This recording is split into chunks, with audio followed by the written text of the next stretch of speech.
Lini depan Timnas Indonesia berpeluang mengalami perubahan dalam laga leg kedua putaran pertama kualifikasi Piala Dunia 2026 zona Asia.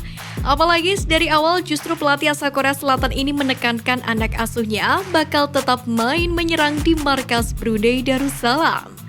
Kemungkinan ini pun terbuka setelah Rafael Struijk ikut dibawa ke Brunei. Apalagi pemain adu Den Haag tersebut dipastikan tak mengalami cedera serius. Bahkan pemain ini telah menunjukkan kondisi yang lebih baik, sehingga tak menutup kemungkinan pemain berusia 20 tahun tersebut dimainkan pada leg kedua ini. Di sisi lain, Coach Sintayong sepertinya masih akan menurunkan Hoki Caraka sebagai starter, sebab meski gacor, Sananta mendapatkan catatan dari Sintayong mengenai kebugarannya. Timnas Indonesia yang sudah tiba di Brunei sejak Jumat 13 Oktober kemarin terus melakukan persiapan jelang laga kedua. Setelah materi pemulihan kondisi pada Sabtu kemarin, kini Timnas Indonesia fokus menggarap sisi serangan. Dalam hal ini, gelandang Timnas Indonesia Mark Klok menjelaskan bila Sintayong menyiapkan cara membongkar pertahanan dalam yang diprediksi ditampilkan lagi oleh Brunei. Sebab di leg 1 kemarin, menurut Sintayong, skuad Garuda terlalu lama untuk mencetak gol ketiga. Dengan persiapan sedemikian rupa, bisa jadi Timnas Indonesia bakal merasakan partai tandang tetapi seperti laga kandang. Sebab ternyata banyak juga tenaga kerja Indonesia yang berada di sana yang ingin menjadi supporter saat Timnas Indonesia bertanding. Dari dua faktor di atas, bukan tidak mungkin Timnas Indonesia bisa menang dengan agregat mencapai 2 digit. Sementara itu, dari sisi pemain, Ramadhan Sananta mengaku siap untuk menghadapi Brunei di laga leg kedua. Menjalani laga leg kedua kontra Brunei Darussalam di Stadion Hassanal Bolkiah, Bandara Sri Begawan malam nanti, striker Timnas Indonesia Ramadhan Sananta tebar saiwar. Ia mengaku dalam keadaan 100% sehingga bisa tampil melawan tim Tebuan nanti.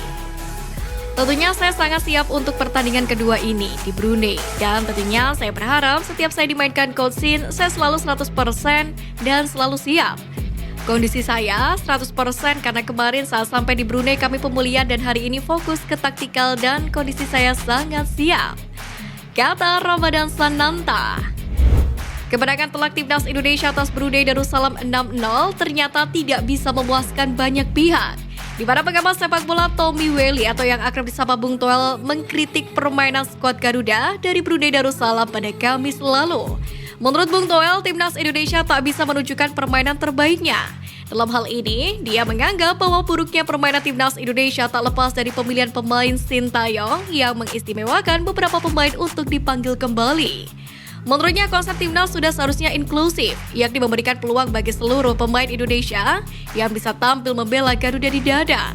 Bung Toel menyebut sudah sebantasnya pemain yang tampil di bawah performa seperti halnya Witan Sulaiman dan Egy Maulana Fikri untuk diganti oleh pemain yang sedang moncer di Liga 1 saat ini. Kini Timnas Indonesia tengah berjuang di putaran pertama kualifikasi Piala Dunia 2026 zona Asia kontra Brunei Darussalam. Sebelumnya, pasukan Sintayong telah merengkuh kemenangan meyakinkan dengan skor besar 6-0. Jika keunggulan atas Brunei Darussalam dapat terus dipertahankan, maka Timnas Indonesia dipastikan melanjutkan langkah ke putaran kedua kualifikasi Piala Dunia 2026. Di mana nantinya di grup F, Timnas Indonesia akan bertemu dengan Irak, Vietnam, dan Filipina. Dalam hal ini, Erick Thohir pun percaya diri bahwasannya skuad Garuda dapat melesat jauh demi menggapai hasrat tampil di Piala Dunia 2026. Melihat ambisi yang ditunjukkan oleh ketum PSSI ini, media Vietnam pun dibuat gusar. Di sisi lain, mereka juga justru mengungkit ranking FIFA Timnas Indonesia yang lebih rendah dibandingkan Vietnam. Ketua Umum PSSI Erick Thohir menyiapkan kejutan dalam rangka menyambut gelaran Piala Dunia U17 2023. Ia membuka peluang hadirnya bintang sepak bola dunia di Indonesia yang diharapkan menjadi bagian dari promosi Piala Dunia U17 yang pada bakal dimulai kurang dari 1 bulan lagi. Meski demikian, pihaknya masih menunggu arahan dari FIFA. Sementara itu, trofi tur Piala Dunia U17 sendiri menjadi awal upaya mempromosikan ajang 2 tahunan tersebut. Setelah digelar di Jakarta, kegiatan yang sama akan berlangsung di Bandung pada 22 Oktober, kemudian Surabaya pada 29 Oktober dan Solo 5 November. Gelandang LC Luasane Sport U17 di Swiss, Choi Yundamani, diketahui telah bergabung dengan pemusat latihan Timnas Indonesia U17 di Jerman, yakni sebagai persiapan untuk Piala Dunia U17 2023. Choi Yundamani sendiri berposisi sebagai gelandang serang. Kaki terkuatnya ialah kaki kanan. Dia bergabung dengan LC Luasane Sport U17 pada tahun ini. Dalam hal ini, anggota Komite Eksekutif PSSI Arya Sinulinga pun membagikan foto-foto dari Choi Yundamani bersama dengan keluarganya tengah bertemu dengan pelatih Timnas Indonesia U17 Bima Sakti. Ia pun mendoakan sang pemain semoga lolos seleksi. Untuk diketahui, Choi Yundamani sendiri menjadi pemain diaspora ketiga dalam training camp Timnas Indonesia U17. Sebelumnya, tim berjulukan Garuda Asia ini telah kedatangan Welber Halim Jardim dan juga Amar Rehan Brigi. Pemain keturunan Indonesia Justin Hubner ditunjuk menjadi Kapten Wolves U21 musim ini. Hubner mengakui tawaran itu datang sebagai sebuah kejutan. Hubner sendiri naik kelas ke tim U21 pada 2022 kemarin setelah sebelumnya di Akademi Wolves sejak 2020. Untuk diketahui, Justin Hubner merupakan salah satu pemain keturunan yang sempat menjalani proses naturalisasi menjadi WNI. Namun, karena satu dan lain hal, proses tersebut dibatalkan. Saya sedikit terkejut pada pertandingan pertama ketika James memberi saya ban kapten. Saya sangat senang bisa memakai ban kapten dan sangat spesial bagi saya untuk memakainya. Saya mencoba membantu tim dan memimpin tim sekarang. Itu sangat bagus. Justin Hubner di situs resmi klub. Seperti yang diketahui bahwasanya Timnas Indonesia akan menghadapi Brunei Darussalam pada leg kedua putaran pertama kualifikasi Piala Dunia 2026 zona Asia. Menariknya, Sintayong memberikan sinyal bahwa dia akan melakukan rotasi dari skuad yang bertarung di leg pertama kemarin. Berdasarkan pernyataan tersebut, ada 3 pemain yang bisa jadi sosok kunci kemenangan Timnas Indonesia. Di antaranya adalah Zain Patinama yang diprediksi akan menggantikan Pratama Arhan. Kemudian Ricky Kambuaya yang diprediksi akan diturunkan sejak menit awal. Begitu juga dengan Ramadan Sananta. Dengan formasi baru, juru racik asal Korea Selatan ini pun menargetkan kemenangan telak saat Garuda melawan Brunei Darussalam.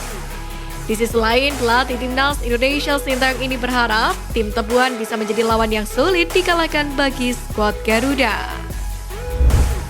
Meski telah mengantongi surplus 6 gol, skuad Garuda tidak boleh meremehkan Timnas Brunei Darussalam. Bagaimanapun segala hal bisa terjadi dalam 90 menit permainan sepak bola. Dalam hal ini, salah satu penggawa Timnas Indonesia, Sandy Walsh pun juga sepakat akan hal tersebut. Pemain keturunan Indonesia Belanda itu mengaku enggan untuk memberikan kepercayaan diri kepada lawan di leg kedua nanti. Pemain berusia 28 tahun ini pun bahkan telah memasang sebuah target besar untuk Timnas Indonesia. Yakni sebagai pemain di posisi bertahan, Sandy Walsh mengaku ingin mempertahankan gawang Indonesia dari kebobolan seperti yang dilakukan di leg pertama. Seperti yang diketahui, Nathan Joeon turut menyaksikan leg 1 Timnas Indonesia versus Brunei Darussalam pada putaran pertama di SUGBK Kamis lalu.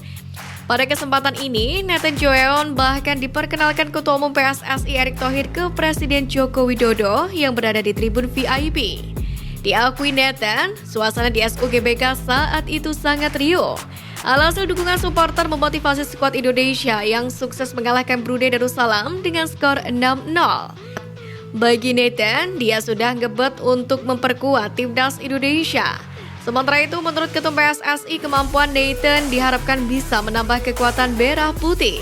Terlebih sang pemain mampu bermain di beberapa posisi. Dan para penggemar sangat luar biasa selama pertandingan. Saya tidak sabar menunggu sampai saya bermain di depan mereka. Tutur Nathan Joeon. Timnas Indonesia dan Malaysia sama-sama mampu mendulang poin untuk memperbaiki posisinya di ranking FIFA setelah meraih kemenangan. Dilansir dari Footy Rankings, kemenangan atas Brunei Darussalam di leg pertama membuat Timnas Indonesia ketambahan sebanyak 8,66 poin. Tambahan poin tersebut sekaligus mengantarkan tim asuhan Sintayong naik 1 peringkat di ranking FIFA, di mana Timnas Indonesia kini berada di urutan ke-146. Sementara Malaysia berhasil memenangi pertandingan 4-2 atas India. Namun poin yang diraih Timnas Malaysia rupanya tidak lebih banyak ketimbang Indonesia. Skuad Harimau Malaya ketambahan sebanyak 6,04 poin. Meski begitu, Timnas Malaysia juga berhak naik 1 peringkat ke 134. Sementara itu, timnas Indonesia dan Malaysia masih memiliki peluang untuk kembali mendulang poin di FIFA Matchday Oktober 2023 ini, di mana skuad Garuda masih bakal melawan Brunei Darussalam malam nanti. Kemudian pada hari yang sama, timnas Malaysia juga meladeni Tajikistan.